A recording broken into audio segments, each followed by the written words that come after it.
Hola, un gusto estar con ustedes. Estamos transmitiendo para el Heraldo SV Digital. Nos acompañan en esta ocasión dos buenos amigos, curiosos de la vida, estudiosos y amantes de El Salvador.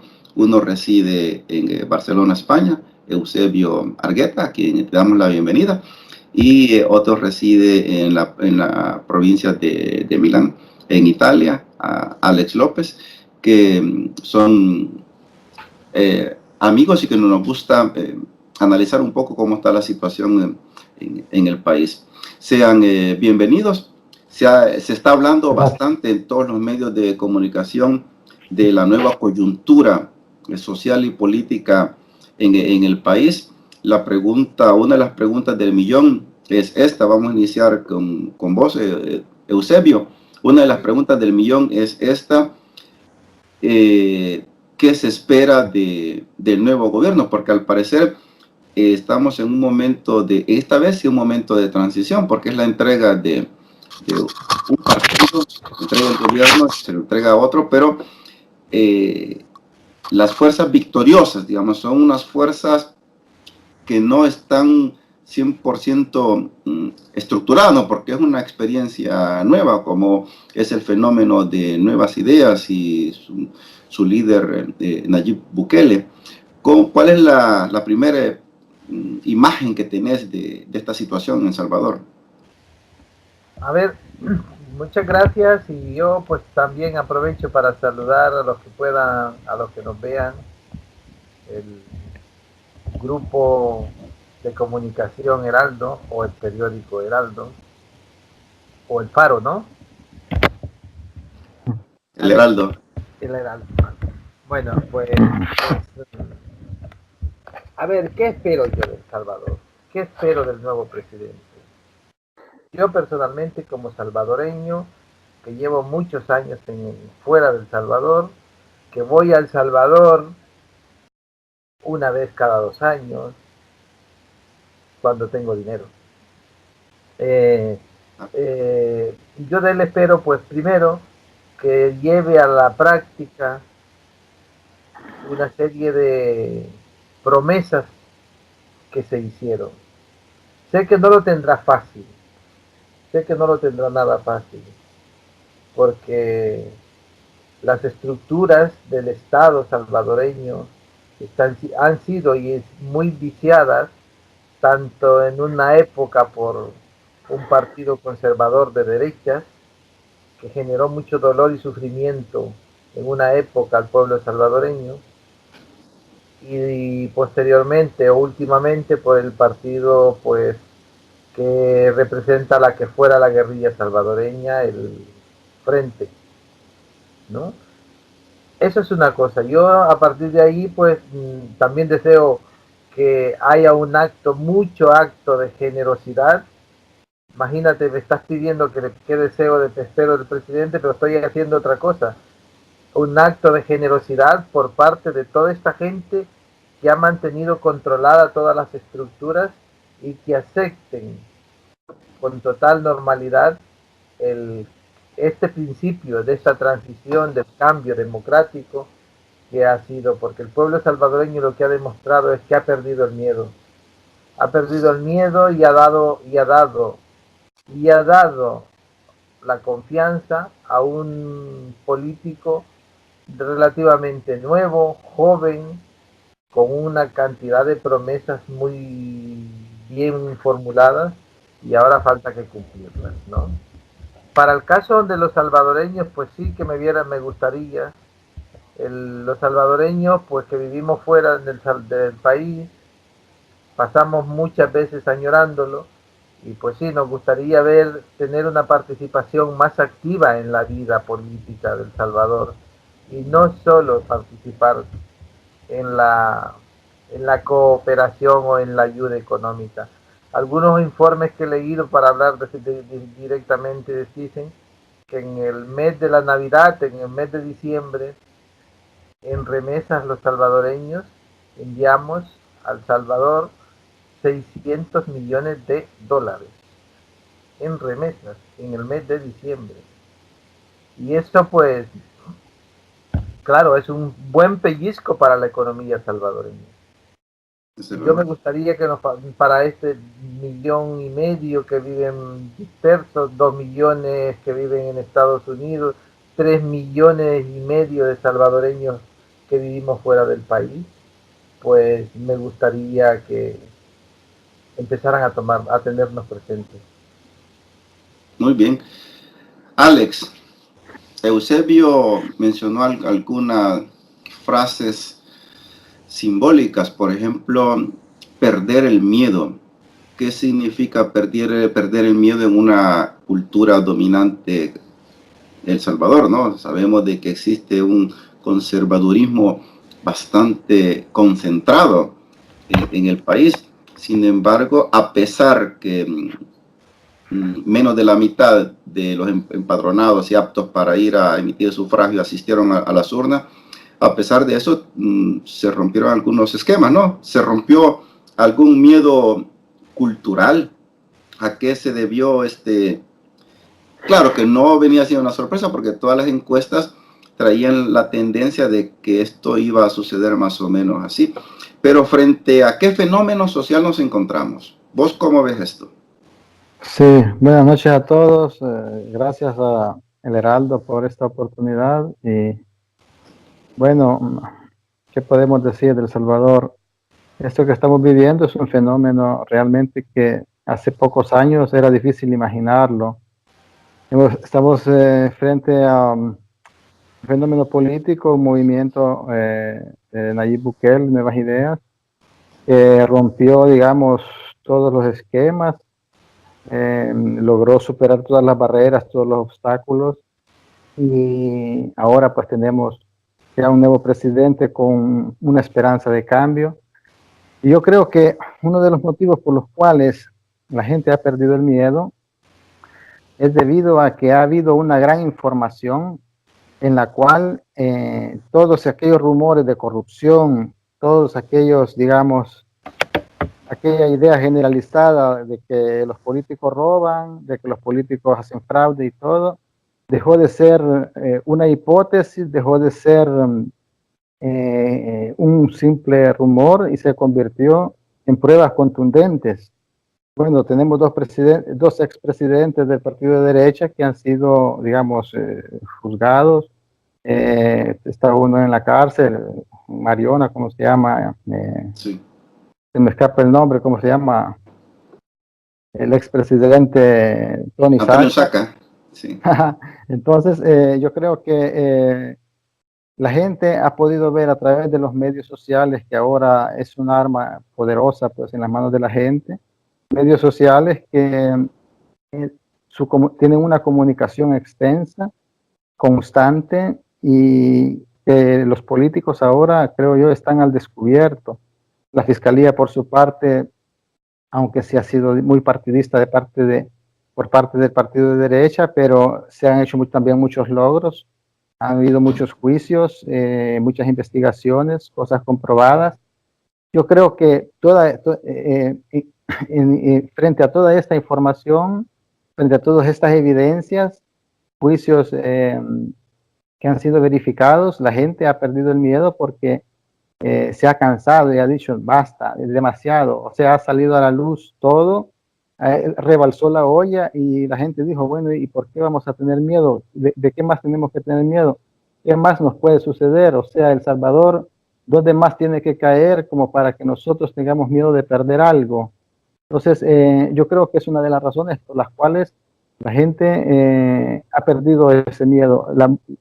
La información extensa, las cosas comprobadas a los políticos corruptos y la degradación del país al punto de decir, bueno, aquí ya no hay nada que perder, aquí el fondo, si hay más fondo que este, es inimaginable. Se tocó fondo, digamos. Se tocó fondo, se tocó fondo. Entonces yo creo que todas esas cosas han influido a que la gente despierte y la gente busque una nueva vía. Participe.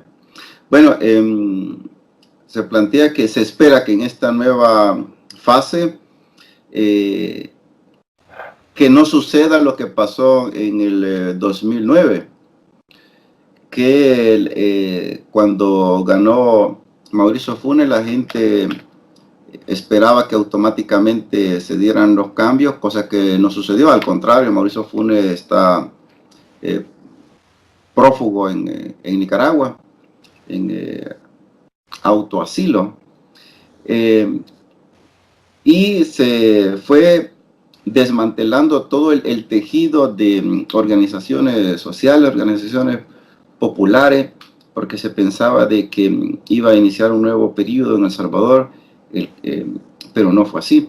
En esta ocasión, algunos estudiosos están haciendo el llamado a que la gente no se desmovilice, a que la gente siga activa, siga presente, siga organizándose. Y justamente en El Salvador, que queremos mucho, que decías, tocó fondo, lo único que nos queda es la dignidad humana, porque allá la vida al parecer vale el precio de un cartucho de 9 milímetros. Entonces, si hemos llegado a esos niveles de esa guerra social, se espera que se cierre un libro y se abra otro libro, que iniciemos a escribir otra historia. Pero eso pasa, Eusebio, a tu forma de ver, por el nivel de comprensión que debemos de tener, tanto los que vivimos fuera como los que están dentro, en cuanto a aprovechar esta ventana de la historia para poder iniciar a construir paulatinamente, porque en 5 años no se van a resolver los problemas estructurales, pero que al menos el nuevo gobierno lance alguna señal de la hoja de ruta, cuál es el camino que podemos tomar. Pues yo pienso que, a ver, primero, yo he mencionado antes una palabra por un lado de los que han estado gobernando de generosidad, ¿no? Ahora hablo de cara a la gente que tiene muchas expectativas puestas en el presidente Bukele, ¿vale? Muchísimas. Es muy importante la matización que has hecho, Andre, de decir los cambios no se dan de hoy para mañana. Requieren un proceso, requieren una planificación, la composición política que tendrá el futuro gabinete o el futuro gobierno del, del presidente Bukele, pues yo lo veo que tiene unos retos súper importantes que sacar, de la miseria, de la nada, del odio, de la represión, de la delincuencia, de la desigualdad de personas, de género, y desigualdad social a un país que ha emigrado, ya lo he dicho, pues una cifra, 3,5 millones de salvadoreños. Se dice muy rápido, se dice muy rápido. Pues esa gente ha emigrado por hambre, por miedo y por miedo o por inseguridad, ¿no? Entonces, tiene que tener más que un gobierno con una altísima sensibilidad social, ha de tener una altísima capacidad técnica, una altísima capacidad política de gestión. Y para eso, muchísimas en los tiempos que vivimos, personas con capacidad de gestión no han de ser estrictamente emisarios, para entendernos la palabra emisarios políticos. Han de ser personas que han de recibir las direcciones de un y la llevar y implementación de un programa de gobierno. Un programa de gobierno que llevaba el partido Gana, en este caso, coaligados con CD y con el movimiento sociopolítico Nuevas Ideas, ¿no? Con el movimiento sociopolítico Nuevas Ideas. Es complicadísimo porque los problemas son tan grandes y yo supongo que el primer paso, después de tantos años de corrupción, de aprovechamiento, de saqueo del Salvador, ya lo decía el compañero, pues un presidente refugiado o emigrado o asilado en Nicaragua, otro en la cárcel, otro entre comillas muerto, que ya no se sabe si está muerto o desaparecido. O sea, ese es todo el legado que recibe el, El nuevo gobierno. el nuevo gobierno. Y ante eso, pues sí, ahora tiene que haber de parte de la gente que espera esos cambios un poco de paciencia, porque el país sí que se pondrá en marcha. El Salvador se ha puesto en marcha ya. El Salvador ya está en marcha.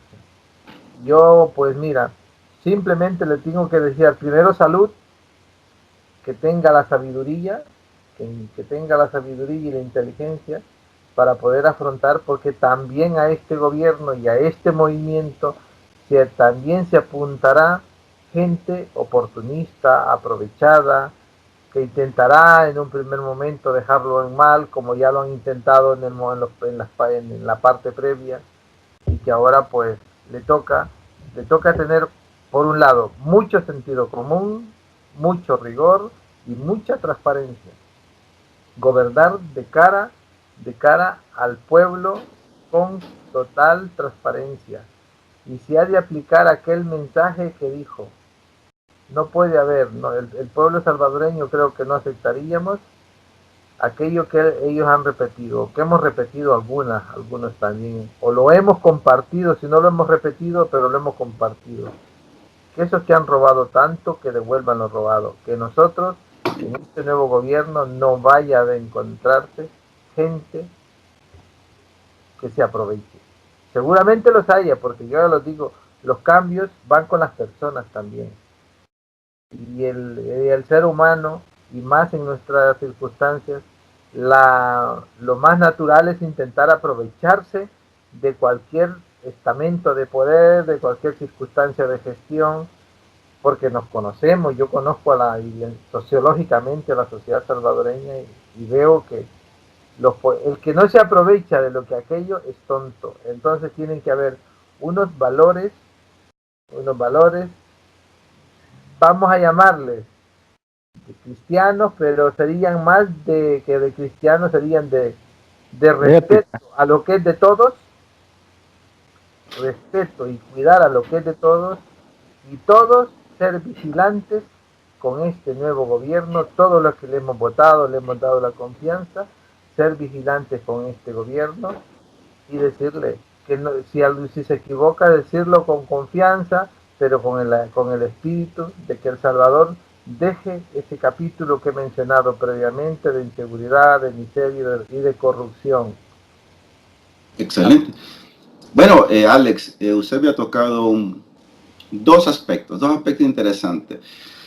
Y es que este gobierno necesita personas técnicas y que también combata el oportunismo, porque indiscutiblemente también en las filas de Nuevas Ideas seguramente se habrán infiltrado un montón de oportunistas y que han hecho algún trabajo político con la intención que le den un hueso, de luego, ¿no? De resolver su problema económico. Pero está en el ojo del huracán, va a ser un gobierno observado por la gente, porque el mismo Bukele lo dijo en la plaza Morazán, que si no hacía bien el trabajo, que la gente le reclamara, que no se quedara en silencio, porque el que calla otorga. Pero también se necesita gente que sepa hacer las cosas, es decir, no solamente el compadrazgo, combatir justamente eso que ha venido diciendo Félix Ulloa y Bukele, de combatir el nepotismo, de no llevar a sus familias ahí repartiéndoles puestos, de no llevar a sus amigos, de no hacer esas promesas electorales que si me ayudas te voy a conseguir un puesto. Me imagino de que va a ser bastante complicado, porque también los nuevos gobiernos de esta tipología no pueden despedir, en primer lugar, que Bukele ha dicho que no va a despedir a la gente. Obviamente los cargos de los puestos de confianza, sí, eso es obvio. Pero en cuanto a los salvadoreños en el exterior, Alex, es evidente de que los trabajadores en los consulados, en las embajadas, los cónsules, todos estos tienen un contrato de trabajo. No es una cuestión automática que él llega el 1 de junio y todos se van para la calle. no es algo así. Además que Bukele lo ha dicho bien, que si alguien hace bien su trabajo, independientemente de quién lo haya contratado, va a seguir en su puesto. Lo importante es de que se adapte a la nueva visión que ellos llevan como gobierno, ¿no? Y aquí en Italia se está iniciando, así como en muchos países, en Estados Unidos también, en Canadá, en España seguramente, de las necesidades que siempre hemos venido hablando por décadas y décadas y décadas, y han desfilado por estos países decenas de funcionarios, ministros, diputados de todas las fracciones, han viajado con dinero del pueblo, ¿no? Se han quedado en los hoteles con dinero del pueblo, han comido con dinero del pueblo, han venido a ofrecer cosas, a decir cosas que al final nada. Y sobre todo nosotros que estamos en Europa, quizás la diáspora en Europa, le pregunto también a los dos, antes que primero que responda Alex, la diáspora salvadoreña en Europa quizás hemos sido las más abandonadas, ¿no? Las más invisibilizadas socialmente y políticamente, porque la mayoría piensa en los salvadoreños que viven en Canadá, en Estados Unidos, pero también somos salvadoreños. Entonces, Alex, sobre la política en el exterior en relación a la diáspora en Europa, ¿qué esperarías del nuevo gobierno? Bueno, como dices tú, la diáspora europea estamos bien marginadas, tal vez por la cantidad que respecto a los que están en Estados Unidos y Canadá tal vez sea mucho inferior, quizás por eso estamos como en segundo plano. Pero yo creo que estamos caminando bien, creo que estamos siendo participativos y en algún momento vamos a tener también nosotros nuestro nivel de importancia, porque yo creo que el trabajo va a premiar. Bueno, respecto a lo que tú comentabas, yo pienso que, bueno, nosotros creo que todos compartimos eso, que la materia prima de un país es la calidad de las personas que lo habitan, es la calidad de los ciudadanos. Entonces, sabemos que en El Salvador, yo desde que era niño recuerdo que robar era algo clásico, algo normal. Que el alcalde decía, tanto si no robo yo, el otro que venga va a robar, o si no robo yo, los demás. Eso se conecta a lo que planteaba Eusebio, casi es una cuestión de ADN. Sí, así es. Entonces, pero es tremendo lo que... Es tremendo, entonces, porque era casi cultural ya del aprovecharse. Así es. Por otra parte, me parece que no ha cambiado el sistema educativo, porque, bueno, yo estudié bachillerato en El Salvador y recuerdo que hasta ese nivel, más de ahí no estudié, hasta ese nivel, yo no recuerdo haber aprendido realmente casi nada, porque lo poco que he aprendido, lo he aprendido de una forma autodidacta, interesándome yo mismo, pero el sistema escolástico educativo en El Salvador, yo lo recuerdo pésimo y creo que así sigue siendo. Entonces, si nosotros no invertimos como sociedad en la educación de las personas, en la calidad de la educación, no vamos a tener nunca políticos de clase, porque no tenemos mentes despiertas, mentes que tengan una amplitud para ver el mundo en todos sus aspectos. Entonces la gente ve siempre, tiene una visión cerrada y casi siempre ve sus propios intereses, los intereses de su familia, como decíamos, que llevo a mi primo, llevo a mi cuñado a este puesto y al otro, y no vemos la totalidad, la responsabilidad, la ética no está en juego en las personas. Las personas son muy individualistas, ¿no? Entonces, respecto a eso, tenemos un gran problema cultural en El Salvador. En la entrevista que hicimos contigo la otra vez, que hablábamos también de Venezuela, yo mencioné también este punto, pues que no es una cosa que nos pertenece solo a nosotros, sino a toda Latinoamérica. Tenemos esta cultura de la corrupción, del aprovecharse, del ver el Estado como una empresa de la cual fácilmente recabar dinero. Entonces, Bukele se encuentra, creo yo, en una situación bastante complicada, porque yo, en lo que respecta a lo que decías tú de los consulados, los empleados públicos y toda la cuestión, yo creo que Bukele debe trabajar mucho con las auditorías, porque debe haber un buen control, sea en el exterior que también a nivel de alcaldías. ¿verdad? A mí me consta que a nivel de alcaldías en El Salvador hay un despilfarro tremendo de fondos. Entonces, pienso que debe trabajar mucho con las auditorías y al que tiene mal récord, al que tiene cosas comprobadas, se le debe excluir completamente porque no se puede seguir adelante con el sistema que hemos traído hasta ahora, ¿verdad? Si no va a pasar, pues, que la manzana podrida siempre va a seguir contaminando a las demás. Y yo pienso que la gente que se dedica a la política debe empezar a sentir ese temor de las auditorías, ese temor de la vigilancia del Estado, porque si no, no llegamos a ningún lugar así. Claro. Eusebio, tengo entendido de que en España, en Barcelona principalmente, ha sido un activista, promotor político, incluso de la cuestión de la independencia, que se puso un tema caliente aquí en Europa. Y quiero aprovechar la ocasión para preguntarte de que, como ahora en los periódicos, al menos aquí en Italia, casi ya no se habla de eso. ¿Cómo está la situación en Cataluña? ¿Cómo quedó el proceso después de todo este desastre que sucedió, la persecución política y todo eso? Sí, a ver, Cataluña es una región un poquito más grande que El Salvador, ¿vale? Un poquito más grande. A nivel geográfico, Territorial, ¿vale? territorial. Territorial es un poquito más grande que El Salvador. ¿Con cuántos millones? Con unos 6 millones de personas. Ah, ok. Entonces, que tiene una identidad muy particular, propia, tienen un idioma propio, hay una cultura diversa, propia, tanto a nivel... es un espacio donde se identifica claramente que es más como una región como muy diferente a lo que podría ser pues Madrid, Andalucía, la región del País Vasco, la región gallega, ¿vale?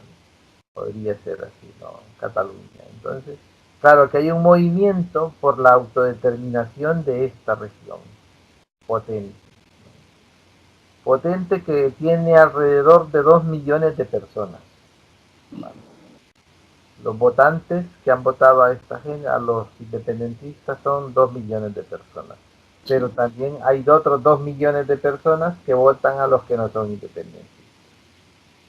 Entonces estos 2 millones de personas, pues agrupados en diferentes formas políticas, unos que siempre hemos estado por la autodeterminación de los pueblos, que es una vieja retórica de lo que podríamos denominar lo que era la tradición del movimiento comunista internacional, que era, es decir, la autodeterminación de los pueblos, ¿no? Ese es un mensaje que lo ha asumido pues la izquierda aquí en esta región, ¿vale? La autodeterminación, pero hay otros que quieren radicalmente más allá la independencia, de eso, la independencia. Ahora está en el punto más álgido, aquí hay 9 de 13 políticos, hay 9 en la cárcel y hay 3 que no están en la cárcel pero están siendo juzgados. Y hay 7 o 8 políticos fuera de España, refugiados, algunos 3 o 4 en Suiza, en Bélgica hay otros 3 o 4, ¿vale? Refugiados ahí. Han pedido asilo político. Entonces todo este proceso está cuestionando la calidad democrática, la independencia de los poderes judiciales los cuestiona. Ahora hay un proceso político aquí judicial que se inició el martes pasado y que va a condenar por unos actos muy graves aquí a la gente, que son los actos que seguirían de la sedición o de la relacionados con la independencia y que estos pueden llegar a tener una condena por haberse manifestado políticamente de pues hasta 25 años de cárcel. Llevan en la cárcel un año y medio por ahí todos. Son gente muy noble, muy honesta, muy humana, muy honrados. Políticamente, el Estado tiene una patata caliente. Los presupuestos ayer del año que viene, de este año, tenían que haber sido aprobados. Y esta región tiene mucha fuerza política en el Parlamento Central. Se los rechazó. Y eso ha provocado que ahora hay una convulsión política. El 26 de mayo tenemos elecciones europeas y locales, pero el 28 de abril tendremos elecciones porque no han salido los presupuestos adelante. No han salido los presupuestos adelante. Entonces, todo esto ahora, aquí en Cataluña se marca independencia sí o independencia no. Concretando a la pregunta, no, el tema ahora está en el momento más alto de alguna manera. Más alto.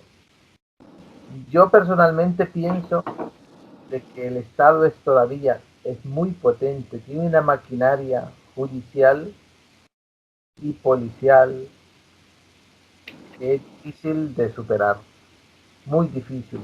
Necesitamos tener mucha más complicidad en España. En España tenemos unos 5 millones de votos, querría decir, unos 80 y pico diputados que nos apoyan a este proceso. En Cataluña, pues, por la ley electoral son menos votos, pero tenemos más representación parlamentaria. ¿Vale? Y eso pues provoca que hay unos partidos que hayan surgido, partidos de la ultraderecha conservadores que recuerdan viejos tiempos. Yo no los he vivido, pero recuerdan viejos tiempos, que son de la autarquía, del encierro, del sectarismo, del rechazo a la inmigración, del si no estoy de acuerdo contigo te meto a la cárcel o te corto la cabeza, ¿vale? A mí personalmente me recuerda lo que fuera Arena en El Salvador, lo que eran los escuadrones de la muerte, lo que eran aquellos. No estamos a ese nivel aquí, ¿vale? Aquí solo hemos llegado a encarcelar y a llegar ya a esto de utilizar las fuerzas de seguridad del Estado para reprimir las manifestaciones, ¿vale?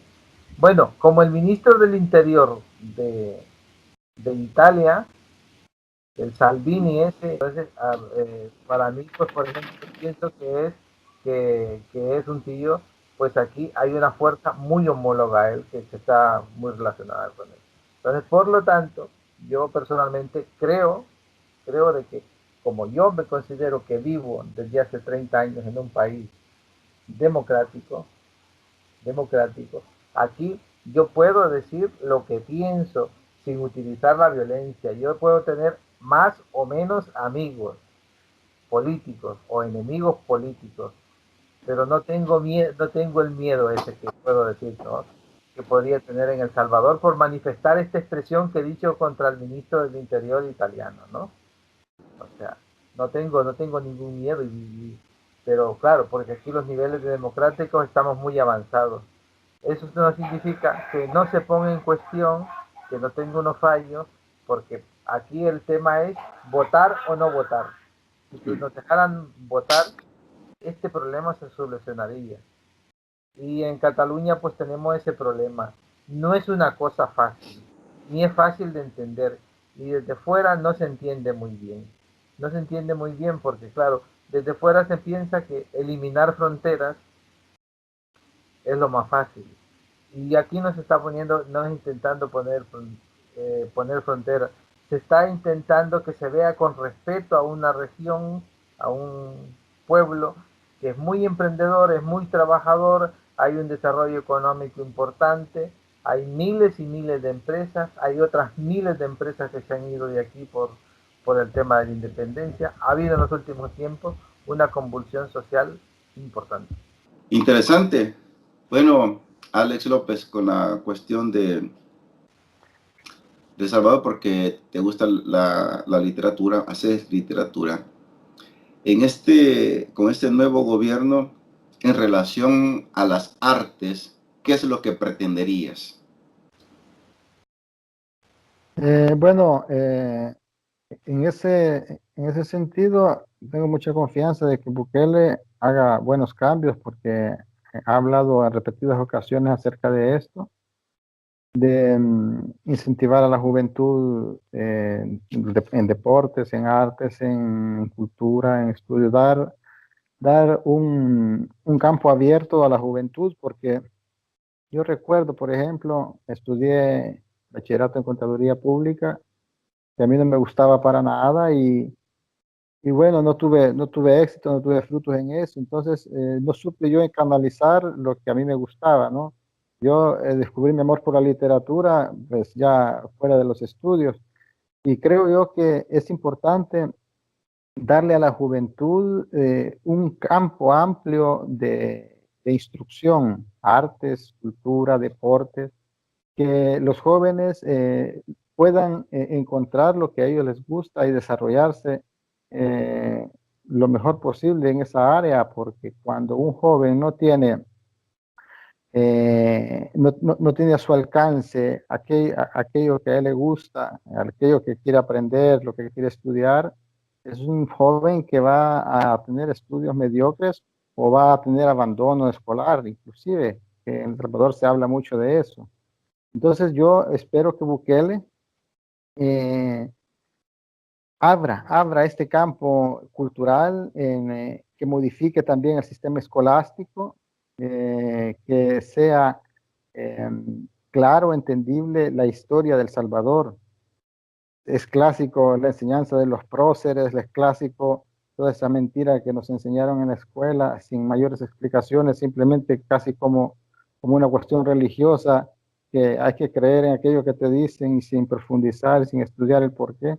Yo pienso que Bukele debe modificar el sistema educativo, que los salvadoreños tengan una mente abierta y un conocimiento de la historia, de la literatura, de la filosofía, personas que salgan personas capacitadas de las escuelas, de los institutos, de las universidades, personas con capacidad de pensar, de elegir, las materias humanísticas sobre todo, darle mucho auge. En un sistema neoliberal como El Salvador se intensifican siempre las materias comerciales, los estudios de economistas, y se le da siempre poco espacio a la cultura, a la música, literatura, ciencias humanas.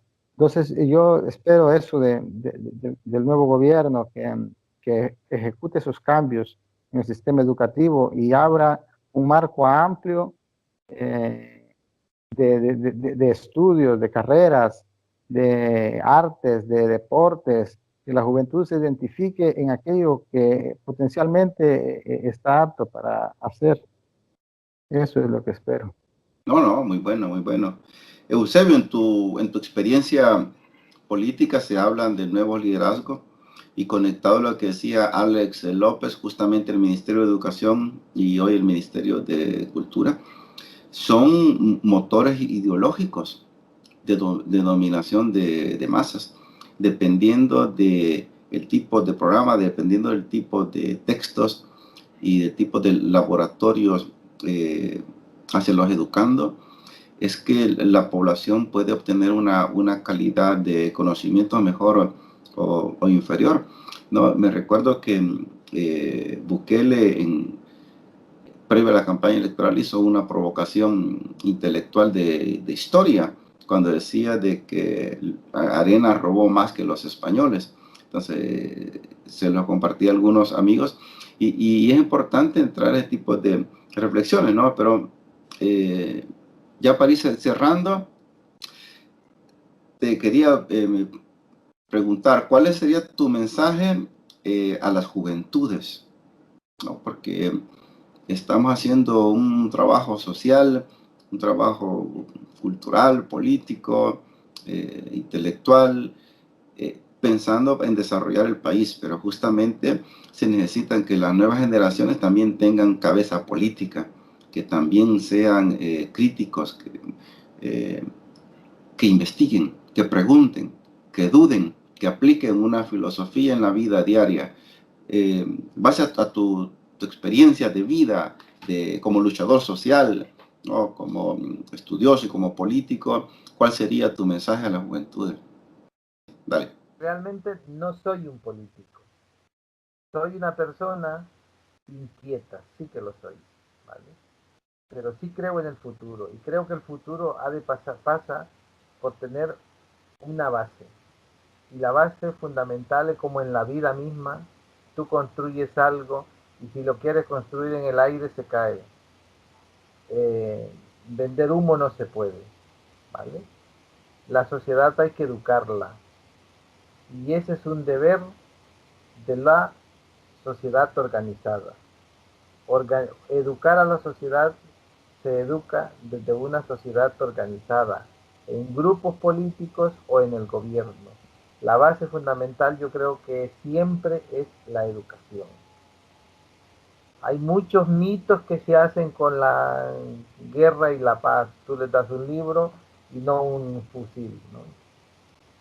Tú le enseñas, tienes una buena base académica, unos buenos currículum escolares, una buena planificación escolar, pues sí que eso puede llegar a cambiar la opinión de Alex, de alguna manera de decir, no puede ser que nosotros tengamos, menospreciemos la educación primaria, ¿vale? La educación secundaria, el bachillerato, no puede ser, porque llegarán a la universidad y saldrán eso que no queremos, la mediocridad. Necesitamos gente con conocimiento, con capacidad, con pensamiento, que sepa pensar. Tenemos que enseñar a la sociedad a pensar desde estar organizado, enseñarles a pensar y a tener un pensamiento crítico, que la sociedad puede mejorar si nosotros pensamos. Si nosotros solo somos consumidores de los demás, es difícil que podamos avanzar. Y El Salvador está en esa encrucijada ahora. O piensa, se forma, se educa desde la base. De aquí a 12 años tendremos buenos doctores, buenos ingenieros, buenos científicos, buenos académicos que podrán tomar las riendas de ese país, ¿vale?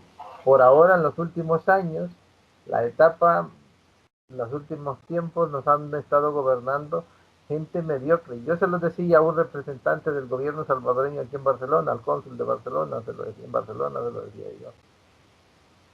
Si nuestro país ha llegado a ser presidente el señor Sánchez Serén, cualquier persona puede ser presidente. Entonces yo digo, no puede ser esto, no podemos permitirnos esto, tenemos que ser gente con capacidad, con y de alguna manera facilitadores del desarrollo, facilitadores del conocimiento, porque yo creo que este es el reto y por eso digo yo le voy a dar un margen de confianza como todo en la vida al presidente Bukele. Aquí en nuestras democracias europeas que nosotros compartimos y vivimos, damos un margen de confianza de 100 días para que trabajen. Aquí eso lo estipulado en España, yo no sé en Italia, pero aquí en España damos 100 días de confianza. Si en 100 días de confianza tú no has diseñado lo que tenías que diseñar, tu gobierno, tus planes, tus cosas de esas, pues dices, oye, a ver, espabilate, no, aquí venimos a hacer cosas. Yo le doy un margen de confianza, que se planifique, que se organice y que si yo desde mi rinconcito aquí donde vivo en Barcelona puedo colaborar en que esos objetivos se puedan llegar a conseguir, por supuesto que lo haré. Lo haré con mucho gusto. De hecho, ya lo estábamos haciendo en la parte previa, porque lo hace algo que ha conseguido este hombre es que ha ilusionado a muchísima gente y eso, pues ahora le toca hacer esto, llevarlo a la práctica desde la base, desde la escuela más pequeña de primaria de cualquier pueblo del Salvador, hasta podríamos decir a las universidades más importantes del país. Y eso es lo más importante, pienso yo. Mi mensaje hacia la juventud es que no pierdan la esperanza, tener ilusión, esforzarse, porque la vida, como todo, requiere un esfuerzo o un sacrificio para que el día de mañana nosotros individualmente, pero sobre todo el país, tenga su recompensa.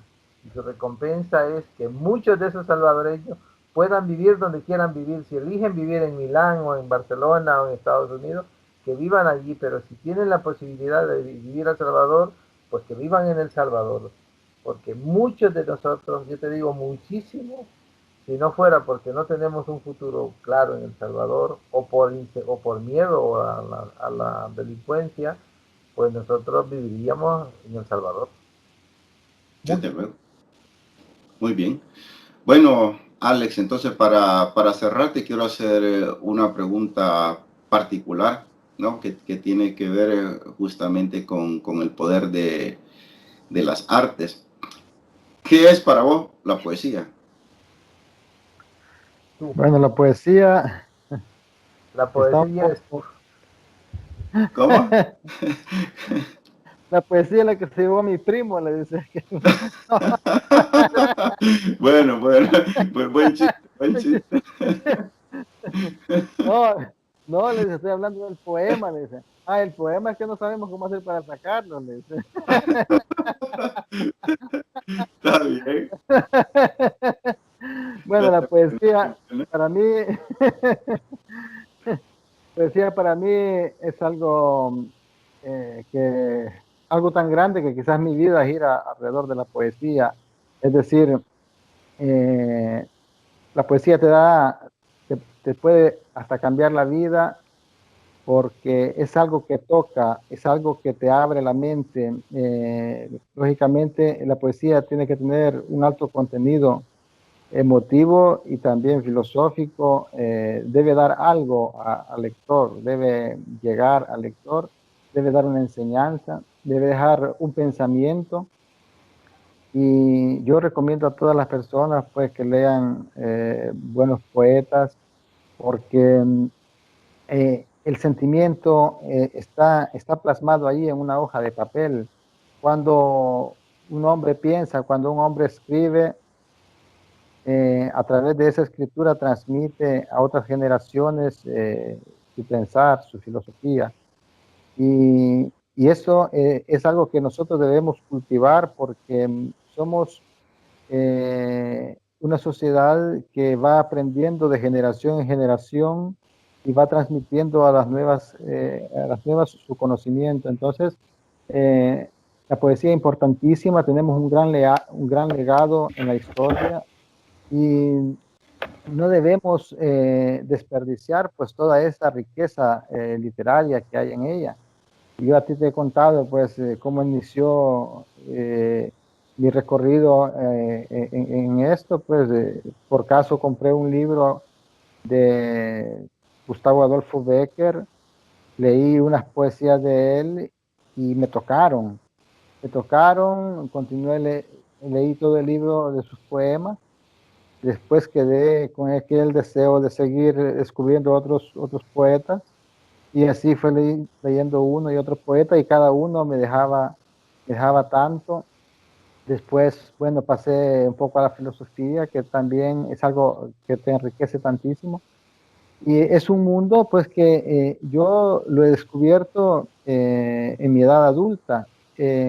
Volviendo al tema anterior, pues, en las escuelas, en los bachilleratos, yo no recuerdo haberme sentido nunca motivado a la cultura, al arte, o que el sistema escolástico no es interesante, o la forma de impartirlo no es adecuada, pero hay en la juventud una apatía hacia el estudio. Y yo creo que se puede combatir con un buen programa educativo, con iniciativas, ¿verdad? Entonces, la poesía, al tema, debería estar presente siempre en las escuelas desde pequeños, enseñar a los niños a escribir, a, a expresar sus sentimientos en 4 líneas, que aprendan a meter en papel y lápiz el sentimiento que tienen adentro, y eso ayuda al crecimiento de la persona. Entonces, la poesía es algo importantísimo que debemos, los que estamos en esto, luchar para que crezca ese sentir en las personas, ese deseo de volver a leer poemas, de volver a inspirarse, de volver a vivir esos sentimientos, ¿verdad? Porque la sociedad moderna está muy materializada. Ahora todo es comercio, todo es correr de lunes a domingo, trabajo, ir a hacer las compras y hacer esto. Y no hay un momento para pensar, no hay un momento para meditar, para preguntarnos quiénes somos, por qué estamos aquí, cuál es nuestro espacio en este mundo, qué cosa debemos hacer. Entonces, la poesía, en una palabra, en una frase, Andrés, la poesía es vernos hacia adentro y escribir de lo que adentro tenemos para que otros también puedan compartirlo.